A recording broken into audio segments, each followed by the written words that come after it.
ஆபத்தம்மா. என் விரதம் பொய்க்காது சுவாமி. ஆனால் பூஜைக்கு பூ கொண்டு வருவது யார்? நாங்கள் இருக்கிறோம் தாயே. 1000 இதழ்கள் தாமரையானாலும் ஆணையிடுங்கள்.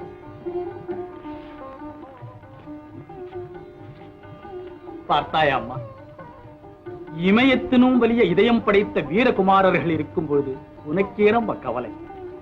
குஜகுமாரா, உன் அன்னையின் விரதத்திற்கு வேண்டிய மலர்கள் கொண்டு வருவது உன்னுடைய பொறுப்பு. குருதேவா, என் அன்னைக்கு சேவை செய்யும் பாக்கியம் எனக்கு இல்லையா? அந்த தாமரையை கொண்டு வரும் தகுதியற்று போனேனா? இளஞ்சிங்கமே, உன் தாய் அன்பு எனக்கு தெரியாதா? ஆனாலும் நீ செய்ய வேண்டிய கடமை வேறொன்று இருக்கிறது. நான் இன்றே பரத்வாஜ ஆசிரமத்திற்கு புறப்படுகிறேன். திரும்பி வரும் வரையில் இந்த ஆசிரமத்தை பாதுகாக்க வேண்டிய பொறுப்பு உன்னுடையது. அப்படியே குருதேவா.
என்னடா வளர்றீங்க?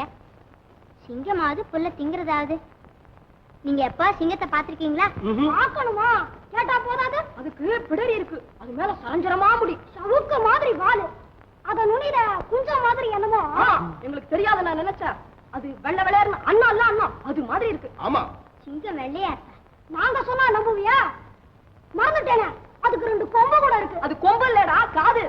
காது தலைக்கு மேலயா இருக்கும், கொம்பேதான். அது பாரு.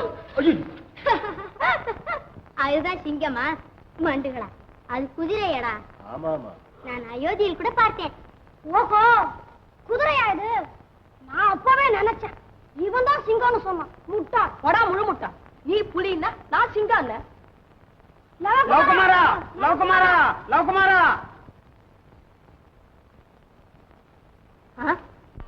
வீரமாதா கௌசல்யா தேவி பெற்ற, வீரமாதா கௌசல்யா தேவி பெற்ற மேன்மை மிகு ரகுராமன் அஸ்வமேத யாகமது செய்திடவே எண்ணம் கொண்டு யாருக்கும் அஞ்சாமல் புரவிதன்னை தீரமிகு சத்ருக்னன் சூழ இந்நாள் திசையெட்டும் விடுத்துள்ளான். இதை பிடிக்க மார்தட்டி வரும் வீரர் வரட்டும். இன்றே மண்டியிட்டு அடிபணிந்து வணங்க வேண்டும்.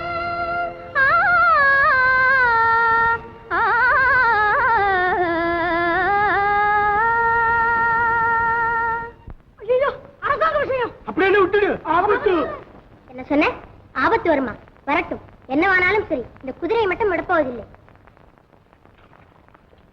கப்புலவா? ஸ்ரீராமர் தர்ம